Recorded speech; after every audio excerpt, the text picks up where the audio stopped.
جس کا نام تھا مختار بن ابو عبیدہ سقفی، مختار سقفی اس کو کہتے ہیں.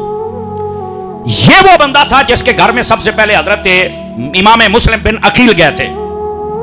لیکن جب ابن زیاد آیا اور اس نے دیکھا ماحول بدل گیا تو یہ اس کوفہ کو چھوڑ کر دیہاتوں میں کہیں چل کے چھپ گیا. اس کو ابن زیاد نے پکڑوا کے اپنے قید خانے میں قید کر دیا. امام حسین شہید ہو گئے. بعد کے اندر اس نے جیل میں سے خط لکھا کہ مجھے رہا کیا جائے، مجھے اس نے کیوں یہاں پر قید کیا ہوا ہے. اور اس نے جب وہاں سے خط لکھا وہ یزید کے پاس پہنچا تو اس نے کہا کہ یہ تو قبیلہ بنو ثقیف کا آدمی ہے، لہٰذا ان کو چھوڑ دیا جائے، اور اگر نہیں چھوڑیں گے تو یہ ایک اور تلخی ہمارے سامنے آ جائے گی، لڑائی بن جائے گی. یہ جب چھوٹ گیا تو اس نے پھر کیا کیا، توجہ میری طرف. یہ چھوٹنے کے بعد اپنے معاملات میں مصروف ہو گیا. اس کے بعد یہ یزید مر گیا. توجہ ہے حضرات آپ کی.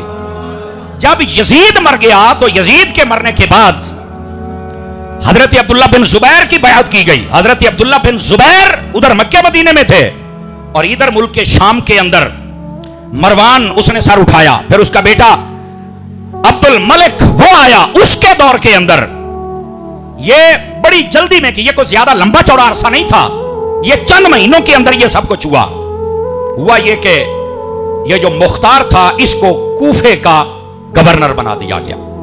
مختار کے ذہن میں وہ ساری باتیں تھیں، سمجھ آئی نا.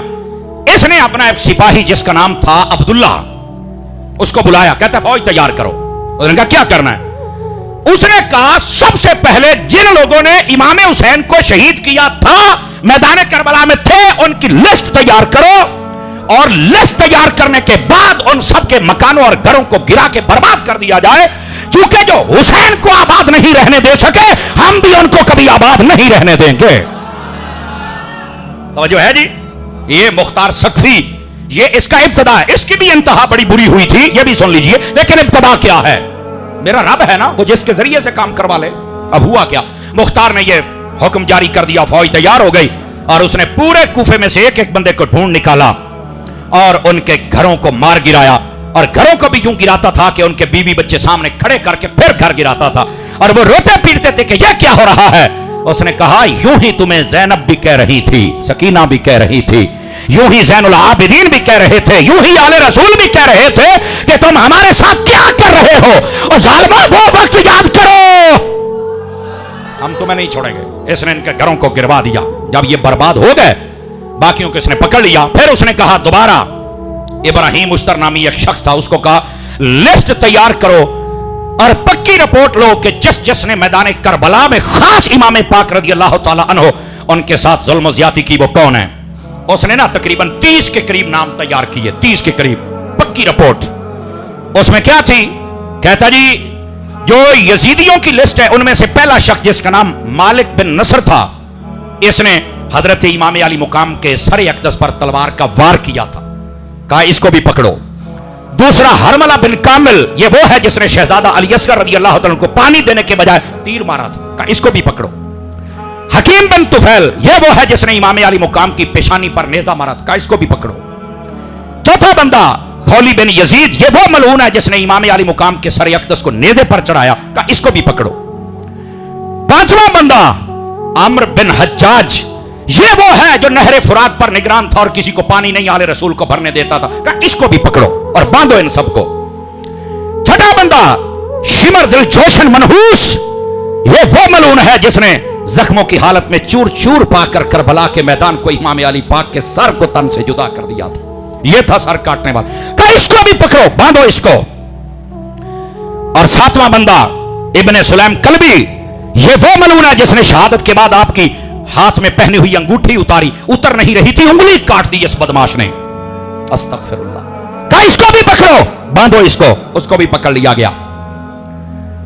آٹھواں بندہ زید بن وقاد، یہ وہ ملعون ہے جس نے آل رسول کے کئی شہزادوں پر حملے کیے، کہا اس کو بھی پکڑو.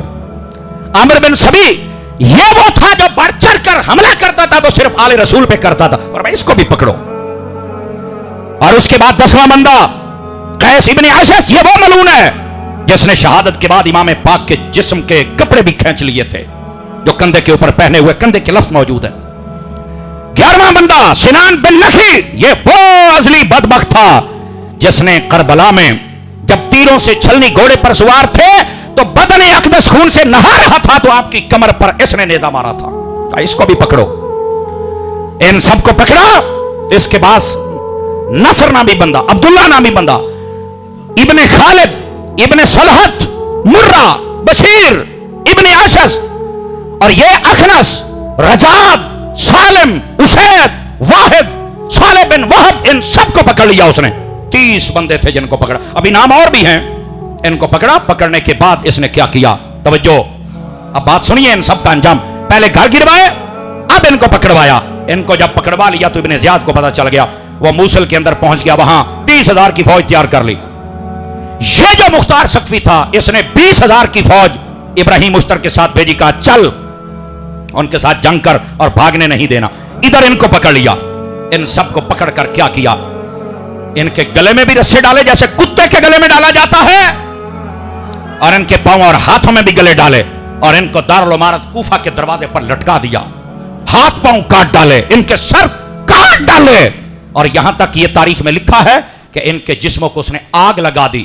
اور یہ ہونا تھا, یہ ہونا تھا. کیوں؟ جنت کے شہزادوں کی جو عزت نہ کر سکے ہمیشہ آگ میں جلتا رہتا ہے.